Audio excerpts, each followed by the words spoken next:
Either dedicated committees of the two houses, or the one suggestion put forward, of course, is a joint committee to oversee what's going on, and that would probably be quite a sensible way forward, because it would allow both houses to play to their strengths and be quite efficient in terms of resources.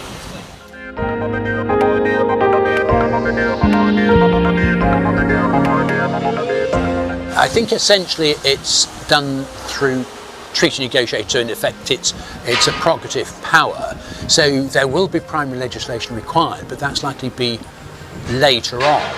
But at that point it could be quite substantial in terms of having to take a lot of law off the statute book. So it depends what's identified as to whether one needs a series of measures, some rather omnibus measure, or several omnibus measures, to do that. So it may be that in terms of legislation, you start off very quietly, because there's very little to be done, and then it becomes quite a massive exercise.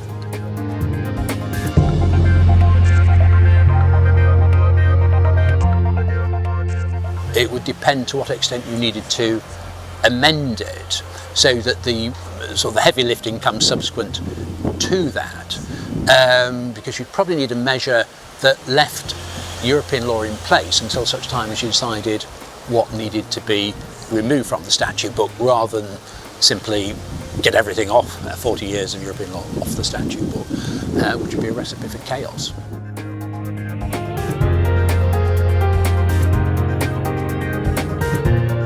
The Constitution Committee of the House of Lords regularly reports when there's use of Henry VIII powers and whether they're appropriate or not. It might be giving too much power to government, and given that you've got an exercise in government of identifying those laws that are repealed, I don't see why you can't have a measure that specifies them, and so it's quite clear as to what has been done away with.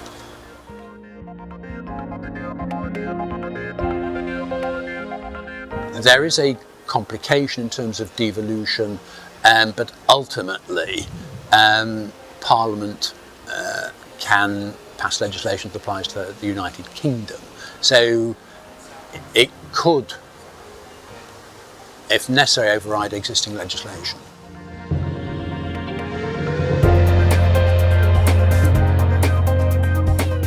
Formally, of course, parliamentary sovereignty has always been there.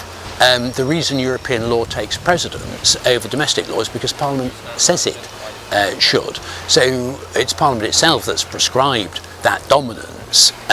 So formally the doctrine remains extant. Formally in domestic law, Parliament can repeal at any point the European Communities Act. And there's also a separate issue over the volume of law that is made in Brussels. So during the campaign, various suggestions were made, well, X percentage of our laws are made in Brussels.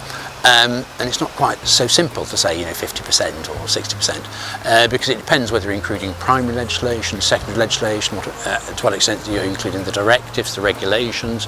If you're including those, are you including all of them, or only those that are extant?